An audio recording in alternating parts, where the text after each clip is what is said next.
If you don't know how to split your paycheck between bills, fun, and savings, the 50/30/20 rule solves that in one line. It's the simplest budgeting framework that exists. It's been used by millions of people, and it takes about 3 minutes to set up. In this video, I'll show you exactly how it works, walk through real examples at 3 different income levels, and tell you when this rule actually breaks down.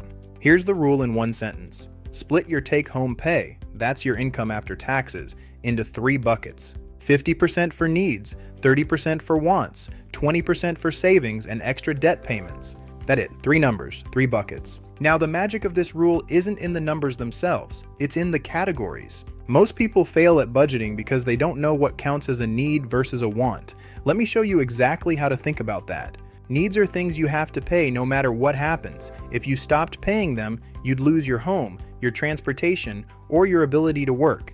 That includes rent or mortgage, utilities like electricity and water, basic groceries, transportation to your job, insurance premiums, minimum debt payments, and essential phone service. Wants are things that make life feel like yours. Eating out, streaming subscriptions, hobbies, new clothes that you don't need, coffee shop runs, travel. Anything that's discretionary, even if it feels essential to your lifestyle. The gray areas trip people up. Is a gym membership a need or a want? It's a want. You can exercise for free. Is internet a need? Usually yes, if you work from home. Is a car a need? In most American cities, yes. In Manhattan, probably not. The rule of thumb, if you'd cut it in a financial emergency, it's a want. Savings is the bucket that builds your future. Emergency fund contributions. Retirement account contributions like 401k or Roth IRA. Extra payments on high interest debt beyond the minimum. Investment contributions. Now let me show you exactly how this works at 3 different income levels. Example 1. Take home of $3,000 per month. That's roughly $36,000 a year after taxes. Entry-level salary. 50% for needs is $1,500, rent of $900, utilities $150, groceries $300, transportation $100, phone $50, that fits. 30% for wants is $900, eating out $300, subscriptions $50, hobbies and clothes $150, personal care $100, discretionary $300. 20% for savings is $600, emergency fund $250, retirement $250, extra debt payment $100.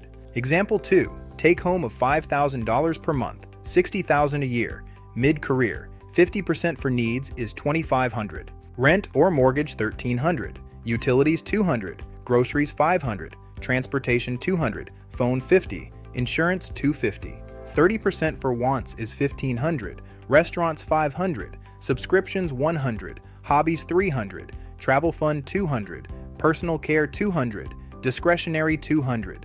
20% for savings is $1,000, emergency fund $300, retirement $500, investment $200.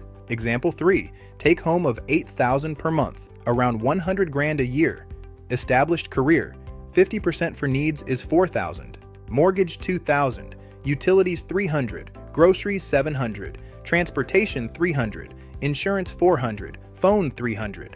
30% for wants is $2,400, restaurants $700, subscriptions $150, hobbies $500, travel $500, personal care $300, discretionary $250. 20% for savings is $1,600, emergency or sinking funds $300, retirement $900, investments $400. Same rule, 3 very different lifestyles all work.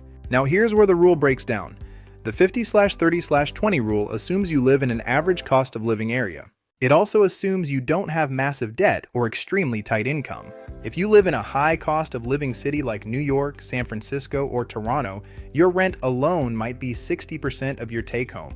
That breaks the rule on day 1. In that case, you adjust. Maybe 55% needs, 25% wants, 20% savings. The savings number stays sacred. If you have high interest debt over 15% APR, you might push savings down temporarily and put 30% toward debt payoff. Once the debt is gone, return to the original ratio. Once the debt is gone, return to the original ratio. If your income is very low, the rule might temporarily not work. Focus on covering needs first. The 50/30/20 rule is a starting point, not a law. The principles always work. The exact numbers might need adjusting. Here's exactly what to do this week. 1. Calculate your monthly take-home pay after taxes. 2. Multiply by 0.5, 0.3, and 0.2. Those are your bucket totals. 3. Look at last month's spending and see how close you actually were to those numbers. 4. Pick the bucket that was most off. Quick recap. Split your take-home into needs, 50%, wants, 30%, and savings, 20%. Needs are things you can't pause. Wants are anything discretionary. Savings builds your future. The rule works at most income levels but needs adjusting in high-cost areas. If this helped, subscribe for more straightforward money education. Drop a comment with your biggest budgeting challenge. I read every one. If this helped, subscribe for more straightforward money education. Drop a comment with your biggest budgeting challenge. I read every one. See you in the next one.